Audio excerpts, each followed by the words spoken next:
ATV Radio presenta Documentos ATV.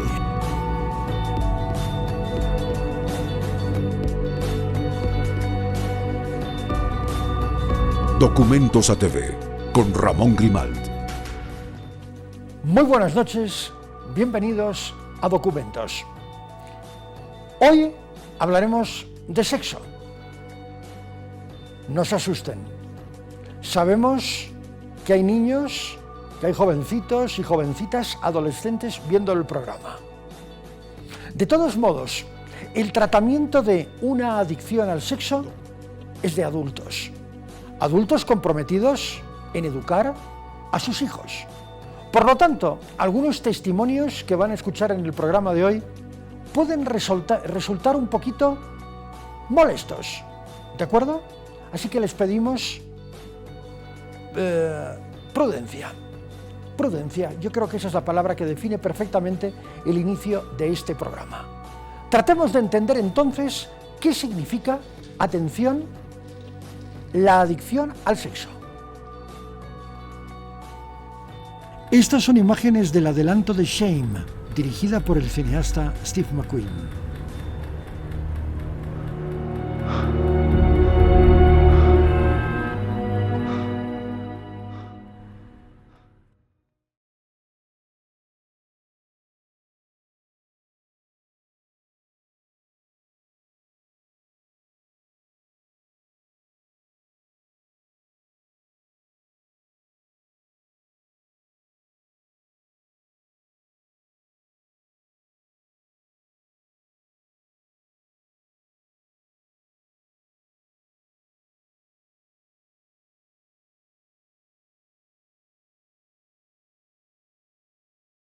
Sucio.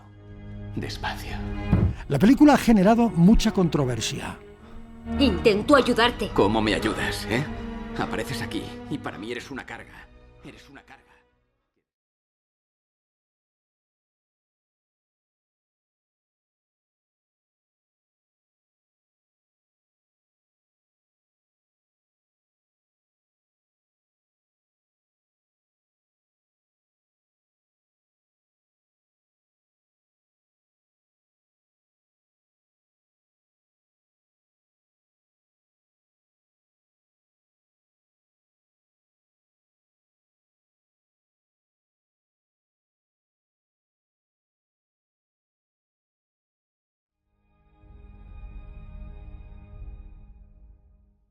Realmente se trata de un trastorno obsesivo, nos obsesionamos con algo y nos volvemos adictos a ello. Podría ser al abuso de sustancias como el alcoholismo, la ludopatía, al juego o, por qué no, al sexo. Sobre todo, la adicción al sexo consiste en esa gente que todo el rato está buscando la excitación sexual, mantenerse muy excitado. ¿Qué ocurre? Tanto tiempo dedica en su día a estar excitado que muchas veces deja de lado a sus amigos, su trabajo, incluso se encierra muchas veces en chats para quedar con gente o para siempre mantener ese nivel de tensión sexual, ¿no? Eso sería un adicto al sexo. Si no te ocurre así y no está afectando a tu vida diaria o a la gente que conoces no le está afectando a su vida diaria, pues probablemente simplemente sea una persona que le gusta mucho el sexo y que disfruta de él, pero no un adicto. Por eso, un adicto al sexo realmente no tiene un problema con el sexo, tiene un problema de adicción. De eso se ocupan los psicólogos, expertos en adicciones. Es una dependencia y una necesidad. Ustedes se preguntarán qué tipos de tratamientos puede ofrecer Libérate. En este caso le ofrecemos 3. El primero, el tratamiento internado, que dura aproximadamente 4 meses, el cual consiste en el primer mes tener una evaluación o un diagnóstico acerca de la enfermedad de la persona. En este primer mes también se hace el tratamiento adecuado y seguido a esto, en el segundo y tercer mes se hace la terapia y la intervención adecuada para el paciente. Aquí los tratamientos son personalizados y se hacen frente a la necesidad del paciente. El siguiente tratamiento es el tratamiento ambulatorio. En este también se hace una evaluación inicial en el cual consta de un diagnóstico. En este diagnóstico se determina qué necesita el paciente, si necesita estar lunes a viernes de 8 a 5 de la tarde, si necesita de alguna manera venir ciertos tipos de días. Eso lo determina el psicólogo, obviamente, frente a la necesidad del paciente.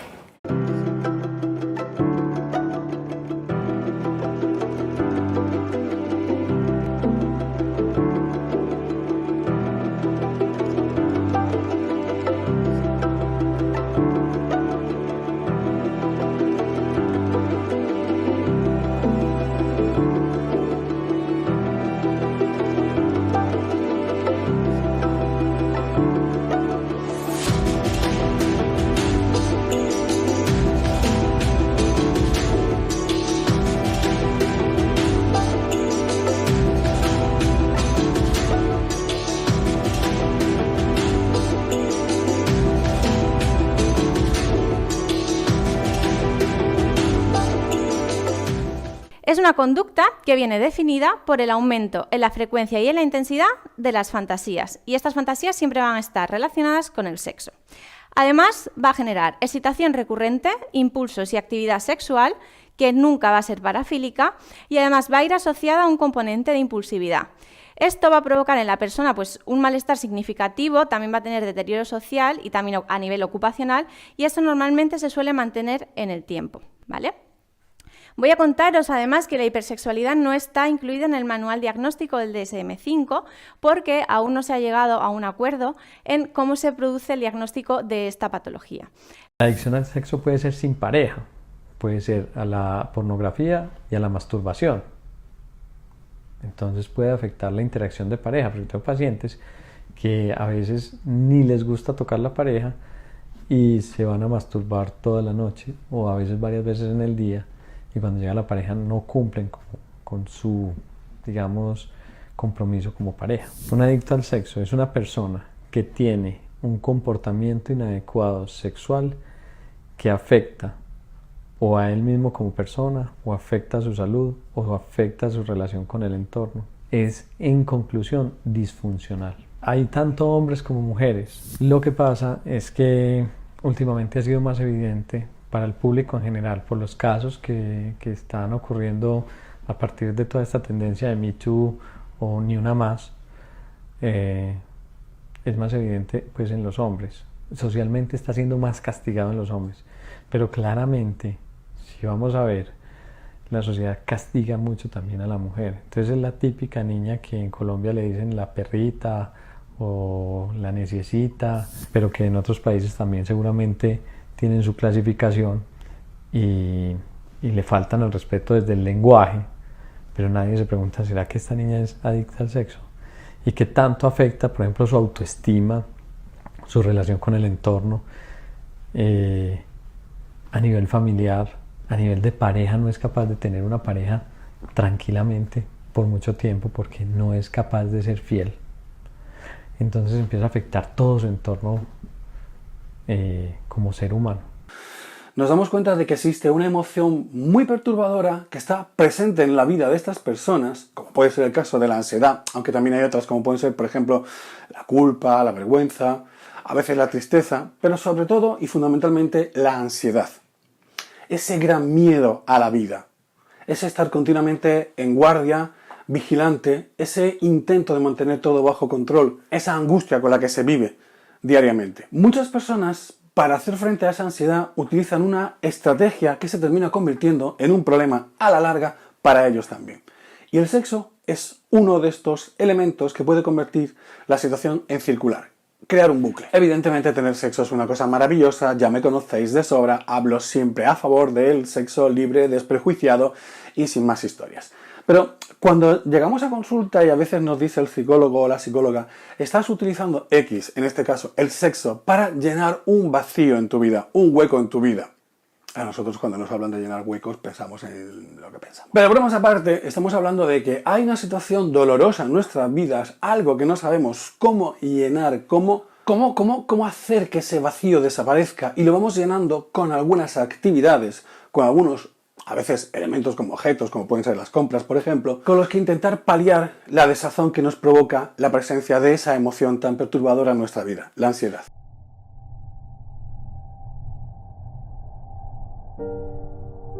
En verdad estaba preparado a mentir por el resto de mi vida.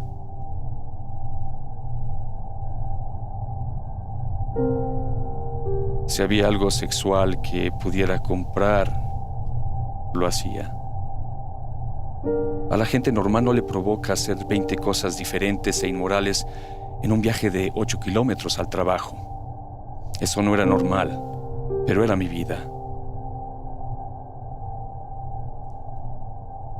La única cosa que juré desde que tenía 6 años que nunca haría era arruinar mi matrimonio. Y sin embargo lo estaba haciendo. Y sabía que si contaba la verdad, perdería mi matrimonio. Porque la verdad lo iba a destrozar. Iba a lastimar a mis hijos de maneras en las que nunca podría hacer una restitución. Era infiel a mi esposa, a mi iglesia y a mis hijos.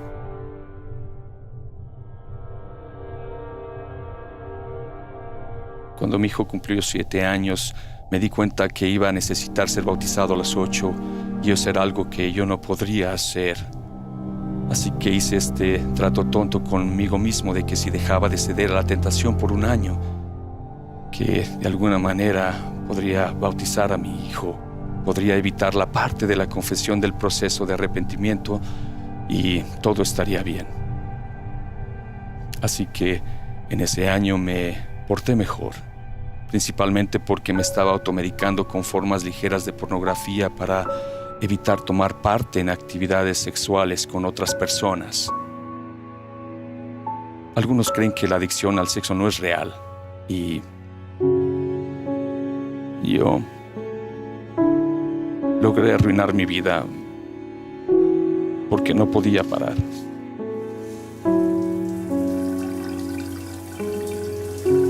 Estaba en la ducha escuchando una canción y no pensaba en nada en particular, pero seguía la letra en voz alta que decía: las luces te guiarán a casa y consumirán tus huesos y yo trataré de corregirte. Y en ese momento sentí el espíritu, ya que en todos los años de mi adicción había sentido que si pudiera ser honesto, quizás podría recibir ayuda y así poder cambiar, pero en tanto continuara mintiendo, tendría que arreglármelas por mi cuenta y no podría parar. Y era como si el Señor dijera: si puedes hacer esto, puedo hacerte un mejor hombre, te puedo cambiar. Así que llamé a mi obispo y le dije: le he sido infiel a mi esposa por muchos años y necesito que me ayude.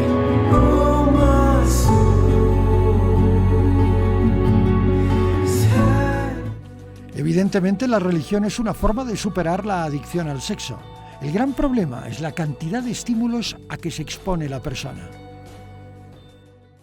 Shame trata una perturbación mental sin tapujos. La realidad es muy dura. Toda mi vida gira alrededor del sexo.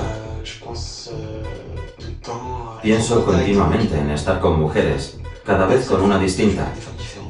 Pienso en mi próxima presa, en mi próximo ligue. Es como un reto, una excitación, un impulso. Es una espiral que hace que me considere adicto al sexo. No me acuerdo de su cara ni de sus ojos, de la expresión de la cara o de su mirada, absolutamente de nada. Soy incapaz de decir con cuántas personas me he acostado. No tengo ni idea. Lo ignoro. Y creo que me da miedo saberlo. Ser adicto al sexo es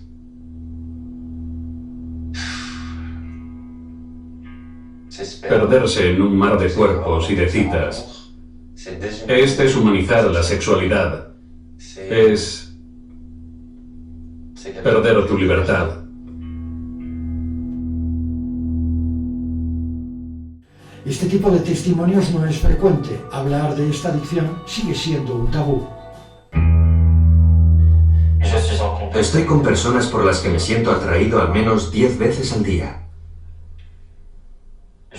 No puedo describir el placer que siento al excitarme. Es trascendental. Sí, Es sublime. Uno se siente subyugado, transportado, casi fuera de sí mismo. Es una hipersensibilidad. Sientes tu cuerpo recorrido por vibraciones.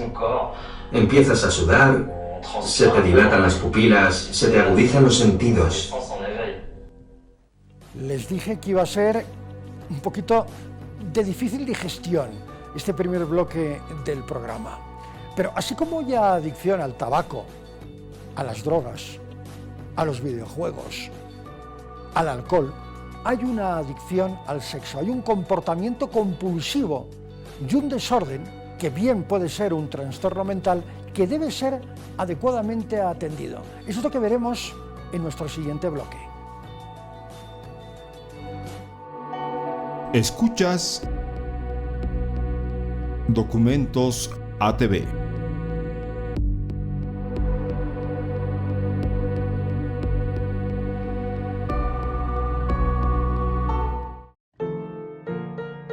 ¿Recuerdan el sonido de Mario Bros tomando una moneda? En Oruro, escúchanos en 92.5 FM, ATV Radio.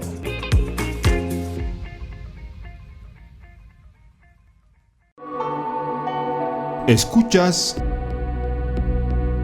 Documentos ATV.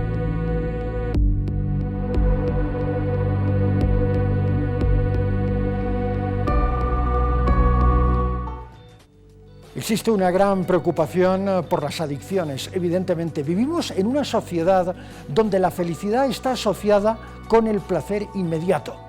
El sexo en muchos casos es placer inmediato si uno, por ejemplo, tiene el recurso del Internet, de las redes sociales, de la virtualidad. Y si no es así, ¿a qué escenario nos enfrentamos?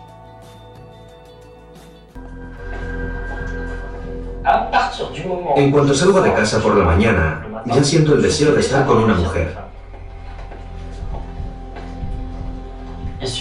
Basta con que vea a una mujer que vaya bien peinada o que camine con paso firme para excitarme.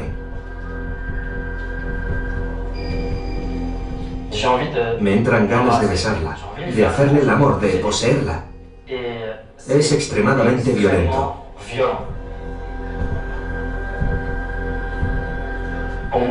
El deseo siempre está ahí, avizor, buscando materializarse. Cuando llego a la boca del metro, ya he deseado a 5 mujeres. Cuando salgo del metro, a 10. Y cuando llego a la oficina, ya me he sentido atraído por 20.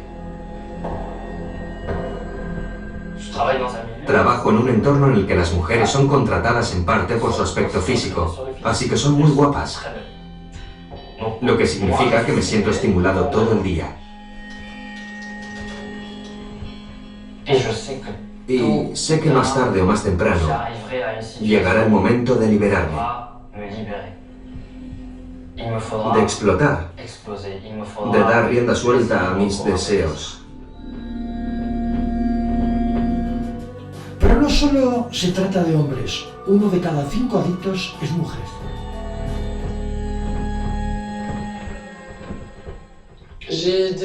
Recuerdo momentos curiosos en orgías. Una vez unos amigos y yo habíamos organizado una fiesta alrededor de una hoguera en la playa. Éramos 8 y al final todos nos acostamos con todos aquella noche. Fue algo casi animal, casi instintivo, un momento muy bello.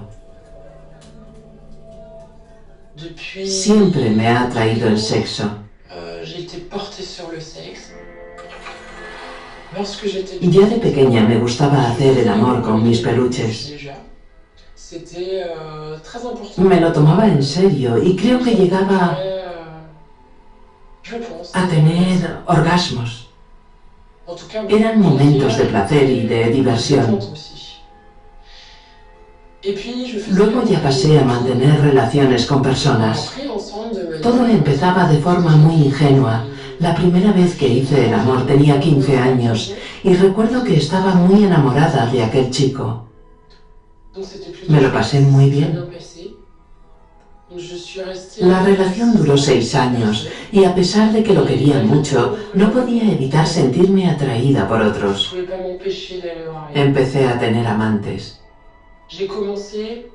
Me encantaba. Me invadía la sensación de ser fuerte y guapa, de ser mujer. Normalmente iba a la ciudad y me metía en el primer bar que encontraba. Todo pasaba muy rápido. Un guiño de ojos, un hola, ¿cómo te llamas? ¿Me invitas a una copa? Sí, vale, vamos a tu casa. Todo era muy rápido, en parte porque no hay códigos. Desaparece la seducción. Es otro nivel. Era muy fácil. Para un adicto al sexo, el placer comienza en la búsqueda. Es un frenesí de citas amplificado por las redes sociales. La virtualidad ha potenciado el anonimato, pero aún hay seductores que dan la cara. Si me permitieran acostarme con todas las mujeres del mundo, lo haría. Cuando salgo por la noche y me pongo a ligar con una chica, pienso todo el rato en acostarme con ella. Cuando ligo por la calle, siempre les doy mi número de móvil, porque el fin es siempre acostarme con ellas. Cada vez que conozco a una mujer, pienso en llevármela a la cama. Si es que con esto ni suba. ¿En serio?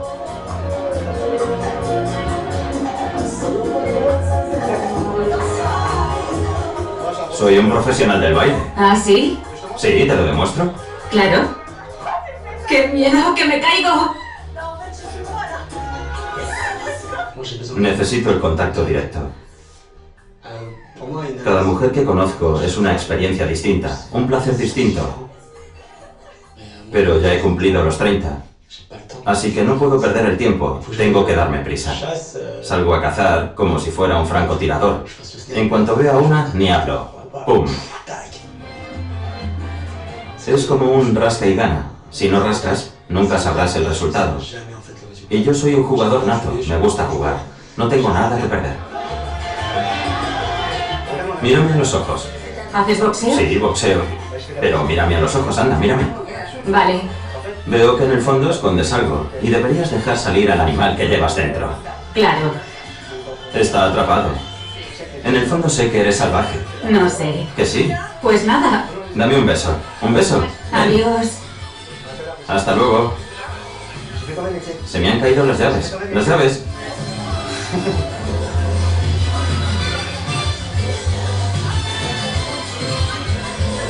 ¿Qué hay? Tampoco me esquives la mirada. ¿Qué haces esta noche? Ir al Nignac. ¿Vas al Nignac? Sí. Genial. ¿Lo conoces? Sí. ¿Mola el sitio? Para mí el sexo es vital, como alimentarme. Uno tiene que beber, tiene que comer. Y luego está la bulimia del sexo. Es un apetito que por ahora no he podido saciar. Esto de la adicción, en realidad es algo que se toca muy poco de las adicciones sin sustancias, ¿no? Es todo un componente, un grupo grande de situaciones específicas marcadas por compulsión a realizar determinada actividad que conlleva a cierto grado de disfuncionalidad a la persona. O sea, lo hace pese a que le esté generando dificultades o algún tipo de problema en su vida. Entonces, obviamente, la adicción al sexo, la adicción al juego, ¿no? O la adicción a cualquier otra situación que le esté generando algún tipo de problema requiere de tratamiento, independientemente de que esté por medio o no una sustancia. ¿En qué va a radicar la decisión entre tomar o no una conducta terapéutica? Si este tipo de conductas le generan algún grado de disfuncionalidad. Es por eso que aunque hablemos de sustancias, a ver, ¿quién es más adicto? La persona que consume una vez al mes sin generar ningún problema ni generarse ningún problema a sí mismo, o la persona que pueda consumir una vez al año, pero esa única vez realmente tiene grandes dificultades, grandes problemas. ¿Quién requiere de ayuda? Obviamente el que genera más disfuncionalidad en su vida. Creo que acepté mi sexualidad antes de la pubertad. Me sentía atraído por los hombres desde muy temprano, y desde muy temprano intenté acostarme con hombres, no tanto mantener una relación estable. La primera relación sexual que tuve sería a los 14 años, en un parking que era una zona de contactos. Allí tuve mi primera relación sexual.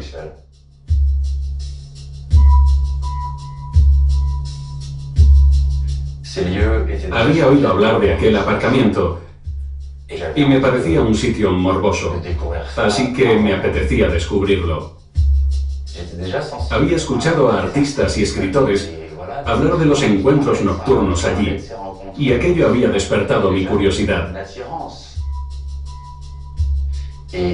Para mí eso era la homosexualidad, algo que tenía lugar por la noche, de forma anónima, y a menudo con más de 2 personas.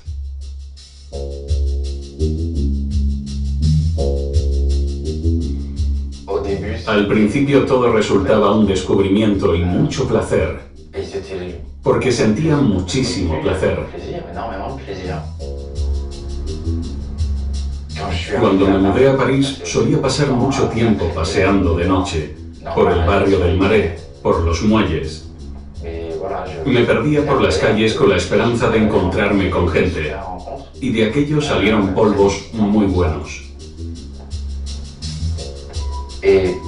Y llegado un momento, me encerré en el mundo de Internet.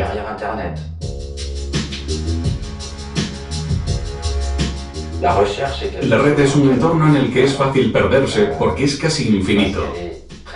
Hoy, con el número de páginas de contactos que hay y todos los hombres que se conectan, es fácil perderse. Creo que fue un factor importante en mi adicción sexual.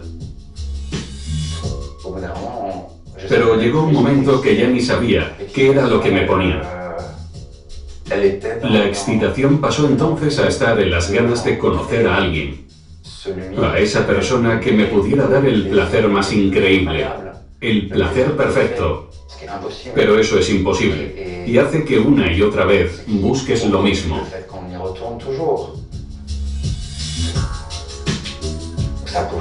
A veces caían varios hombres al día, o varios en una noche. No había límites. En cuanto terminaba un encuentro sexual, necesitaba encontrar a otro hombre, sobre todo si no me había dejado saciado. Entonces, tenía que buscarme a otro. Y si me había quedado saciado también, porque necesitaba encontrar a alguien que lo superara. Y luego llegaron las citas múltiples, que multiplicaban aún más las posibilidades. Y siempre estaba ahí esa parte no resuelta, no satisfecha. Seguía esa especie de vacío que no se llena con nada.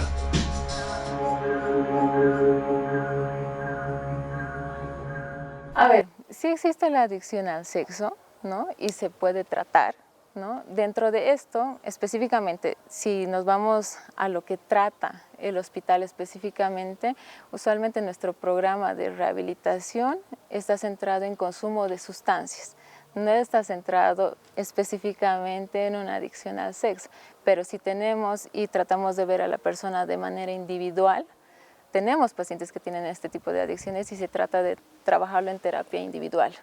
El sexo, desde mi punto de vista, en este tema podríamos hablar del sexo como una satisfacción rápida, una respuesta relativamente rápida a esta sensación de placer y de alegría y de autoaceptación y todo lo que los otros colegas nos dicen de lo bueno que es el sexo, ¿no?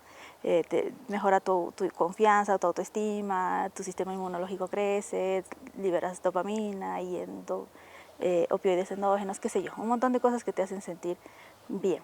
Entonces, podría poner el sexo y otras conductas de placer inmediato como relevantes en el tema del suicidio, porque estamos acostumbrados y cada vez más a recibir esa satisfacción inmediata. Mientras menos esfuerzo pongamos para recibir esa satisfacción inmediata, mejor.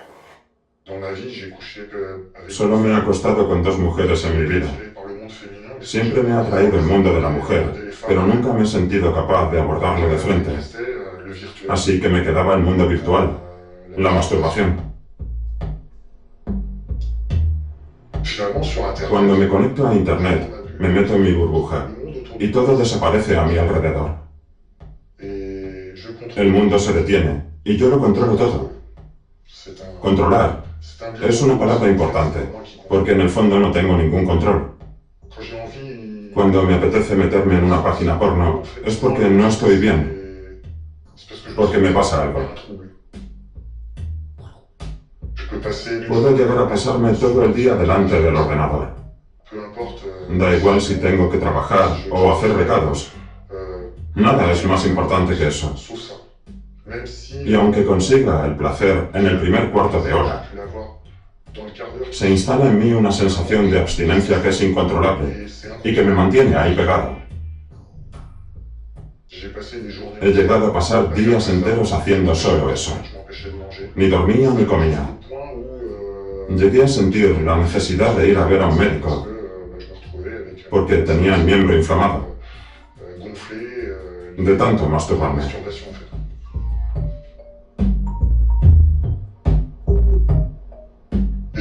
Y entonces conocí a mi mujer actual.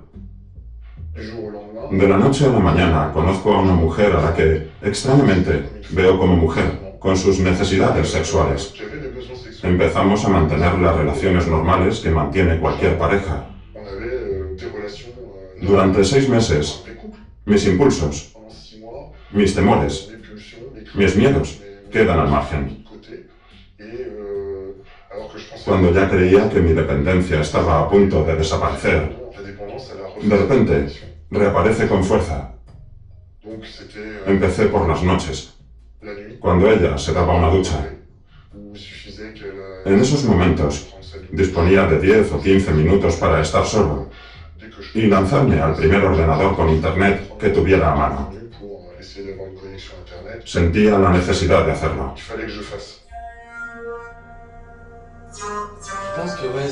Creo que me volví adicto al sexo a causa de una ruptura sentimental. Siempre lo he sido, desde muy pequeño, desde los 15 años.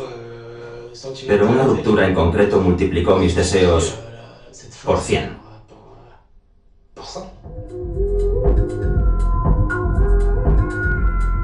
He estado enamorado 2 veces en mi vida. Cuando he estado enamorado, ha sido perfecto, maravilloso. Y cuando se terminaba, era la hecatombe. Y eso es justo lo que no quiero vivir, lo que no me apetece volver a vivir. ¿Por qué? Porque no quiero hacerme daño y solo busco placer. Me gusta ir a fiestas de intercambio de parejas con amigas muy abiertas. Lo que me gusta de esos encuentros es la curiosidad, las ganas, el placer. Me gusta ir porque todos los que van saben que allí se encontrarán con gente que busca el intercambio de parejas y que habrá mujeres desinhibidas que van a desahogarse.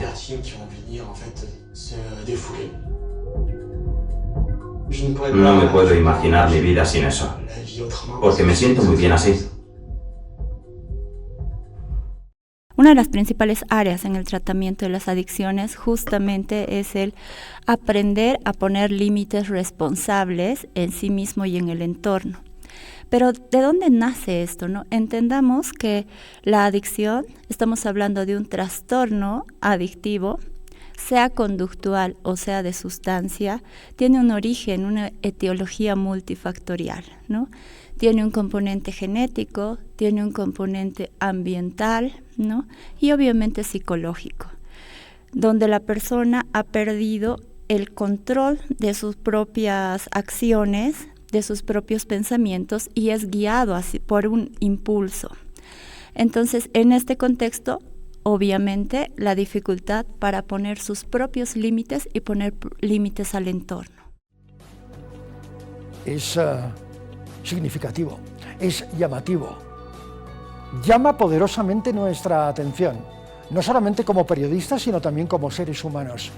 ¿Cuáles son los límites a los cuales puede llegar una persona? ¿Cuál es el límite de lo moralmente establecido? La adicción al sexo, si no se le hace daño a la otra persona, no se la utiliza, no se la trata como si fuera una esclava sexual, ¿es mala? La respuesta a continuación. Escuchas Documentos ATV.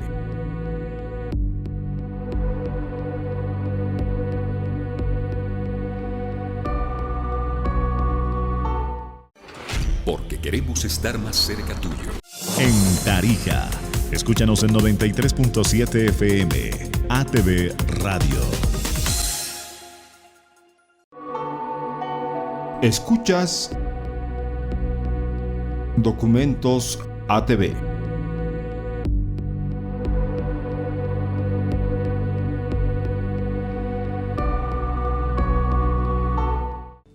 Las personas que tienen una adicción al sexo tienen un trastorno, definitivamente.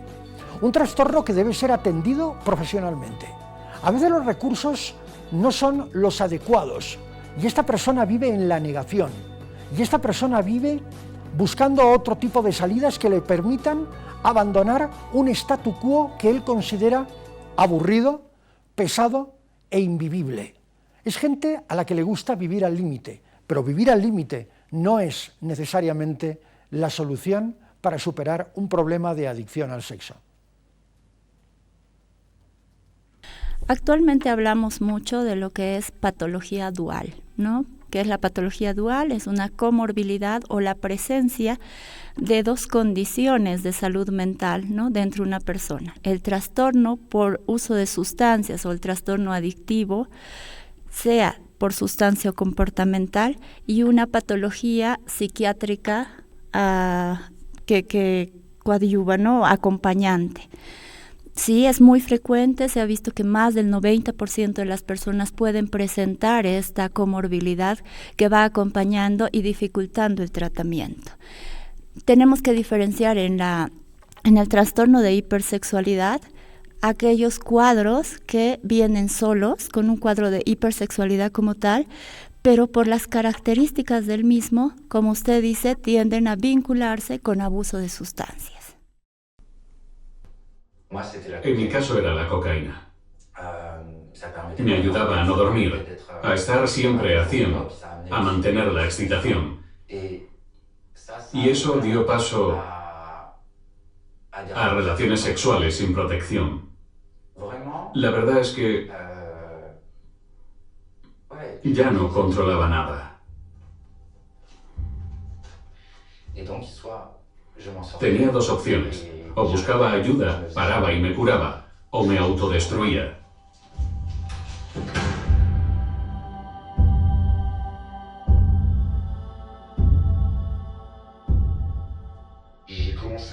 Empecé a ver películas porno en el trabajo. Podía pasarme desde una hora a días enteros, o incluso semanas enteras haciendo solo eso. Llegué incluso a masturbarme entre las 12 y las 2 de la tarde, porque no había nadie en la oficina y podía estar tranquila. Luego aquello me generaba estrés porque se me acumulaba el trabajo. Quien dice estrés dice malestar general, y no es ninguna tontería. Para mí aquello era más importante que lo que vivía en mi casa. Necesitaba ayuda, pero era incapaz de pedirla porque me costaba mucho. Me costaba decir, soy adicto al porno. El día que decidí dar el paso fue el día que casi pierdo mi trabajo. Vino a verme el director y entonces comprendí que me habían descubierto. Le conté la verdad y él me ofreció ayuda. Me pareció raro recibir ayuda. Sabía que tenía que hablarlo con Betty, y eso fue muy difícil. Me costó mucho volver a casa aquel día. De hecho, me entraron unas ganas terribles de morirme. En cuanto me vio, se dio cuenta de que había algo que no iba bien. Me desmoroné y se lo conté todo.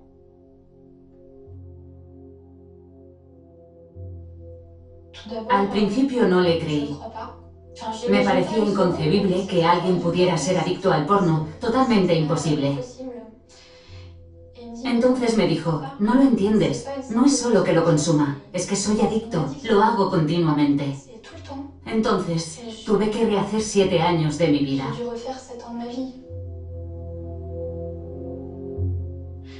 Había fantaseado con todas mis amigas, con todas las suyas, con miles de actrices. Es decir, que cuando salíamos a pasear no se fijaba en mí, sino en todas las demás. Y luego fantaseaba con ellas. Así que tuve que encajar muchas piezas. Durante un par de días pensé en pedir la separación y al final me dijo: entra en este foro. Entonces comprendí la magnitud del problema. Era algo aparentemente muy expandido, pero tabú, y nadie hablaba de ello. Comprendí que los que lo sufrían no eran pervertidos, sino personas muy frágiles, enfermos, personas con una enfermedad. El primer paso para acabar con la adicción es dejar de negarla. Es decir, aceptar que tienes un problema con la sexualidad, que no lo puedes controlar, y a continuación comunicar a los más cercanos que tienes un problema con el sexo y que necesitas tratamiento. Una vez que hemos dejado de negar la adicción, hay soluciones muy concretas que podemos aplicar inmediatamente para evitar caer en el impulso. Podemos cambiar de hábitos. Podemos dejar de utilizar el ordenador. Poner contraseñas. Podemos dedicarnos a una actividad artística que no nos incite a pensar en nuestro malestar. Podemos también recuperar amistades o hacer nuevos amigos que no tengan nada que ver con la adicción al sexo. Podemos llegar a un acuerdo con nuestra pareja para que nos ayude a recuperarnos. Puede ejercer de algún modo de policía, evitando que caigamos en la tentación. Lo que mencionaba en principio, ¿no? Muchas veces podemos normalizar porque la sexualidad, el sexo como tal, todavía es un estigma en nuestra cultura, ¿no? Entonces, al no tener una información completa, una información necesaria, hay conductas que pueden ser normalizadas por la persona. Es difícil también que una persona pueda abrirse a platicar sobre su sexualidad porque no es un tema amplio en nuestra sociedad y en nuestra cultura. Por tanto, sí se requiere hablarlo, aceptarlo, pero este es un proceso, ¿no? Nosotros, al igual que el tratamiento de una adicción, de sustancias o comportamental en otras áreas, lo que se trabaja en un inicio es justamente conciencia de enfermedad y motivación al cambio. La persona que viene con una problemática de adicción, sea conductual o de sustancia, viene sufriendo las consecuencias de las conductas que ha padecido en el último tiempo, ¿no? Entonces, nosotros, apoyadas en estas consecuencias, empezamos el trabajo terapéutico para darle el camino hacia la aceptación del problema. El problema más grave es que esto empezó hace 30 años. Es decir, que llevo 30 años siendo adicto, manteniendo malas costumbres que ahora debo cambiar de un plumazo. Pero es imposible hacerlo de un plumazo. Hay que hacerlo paso a paso. El día que dejé de ver porno, me encontré con un grave problema entre manos. ¿Qué hago con tantas horas libres? Al principio eso constituyó un gran problema. Y los nervios dieron paso a muchas recaídas. La primera vez que recaes es terrible, porque no te atreves a contárselo a nadie. La recaída es tan dura y tan profunda que piensas: es imposible, no lo conseguiré, no lo voy a lograr nunca. Las recaídas son inevitables, forman parte del camino hacia la curación. Pero la idea es que cada vez que caigamos, le demos un sentido a la caída. Cuanto más sentido demos a las caídas, más se espaciarán y menor será su magnitud. A largo plazo hay varias soluciones. Se aconseja acudir a terapia para comprender por qué uno es adicto. También existen grupos de apoyo a los que es posible acudir durante varios años. O es posible decidir marcharse para iniciar una vida diferente, con nuevos mimbres. Escuchas Documentos ATV.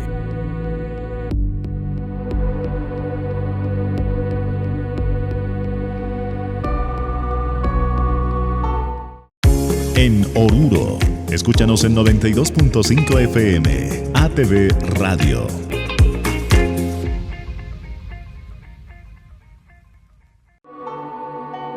Escuchas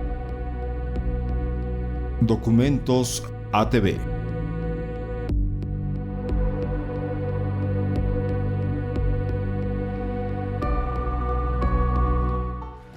Las formas en que están siendo victimizadas nuestras niños y adolescentes a través de las tecnologías, ya no podemos decir las nuevas tecnologías, ha cambiado también las múltiples formas en que pueden ser victimizados y victimizadas, ¿no? Siempre hablábamos de un contexto comercial, en donde una persona que demandaba compraba, pero es decir, esa demanda está tan bien organizada que nosotros tuvimos que empezar a quitarle el contexto de comercial, no porque ya no sea comercial, sino porque además de la comercial, en donde la gente paga por una descarga, pues piensen como criminales. Si yo pago en internet, no voy a pagar con efectivo, tengo que pagar con algo que es rastreable.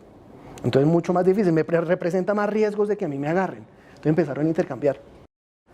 Se vende en persona en la calle, se vende en persona en internet, nel sistema virtual.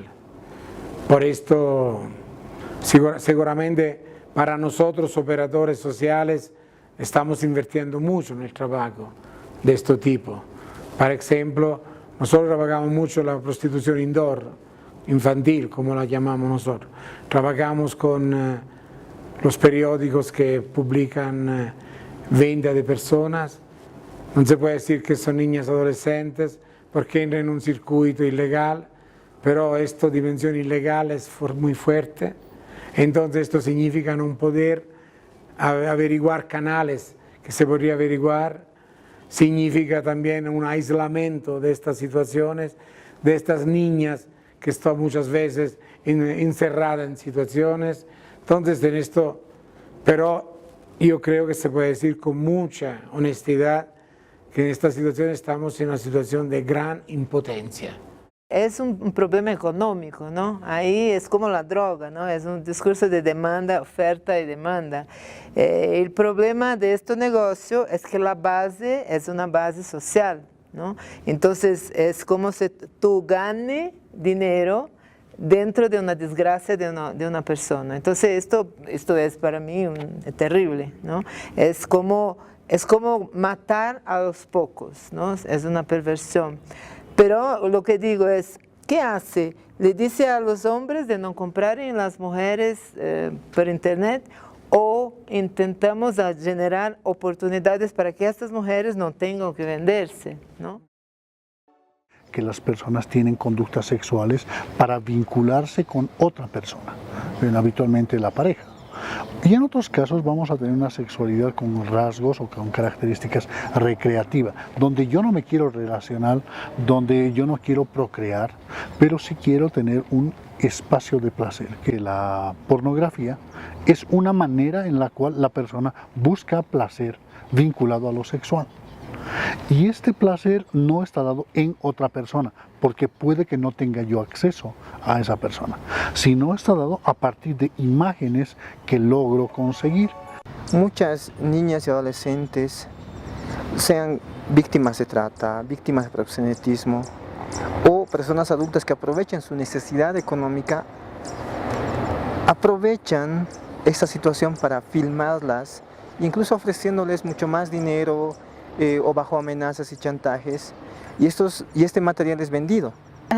Tenía 16 años y había un hombre que venía con su maletín y me decía que por firmarme nos iba a pagar, por firmar hacer con otro nos iba a pagar 500, pero que ese video iba a ir a Estados Unidos, nada en aquí, pero yo no quise.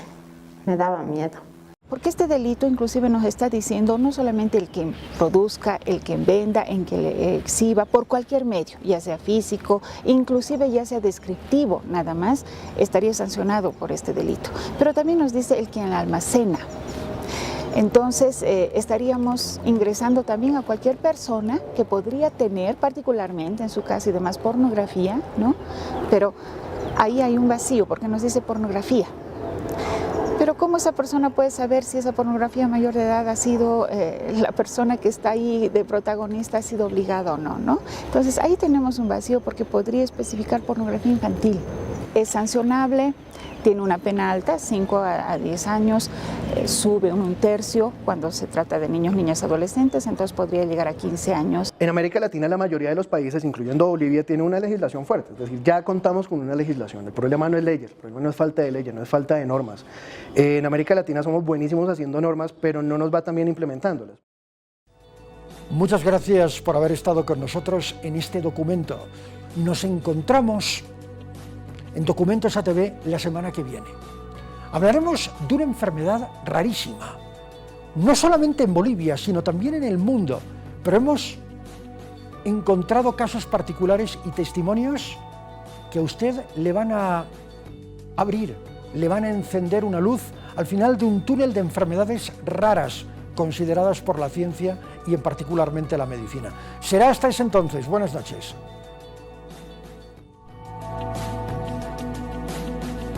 ATV Radio presentó Documentos ATV.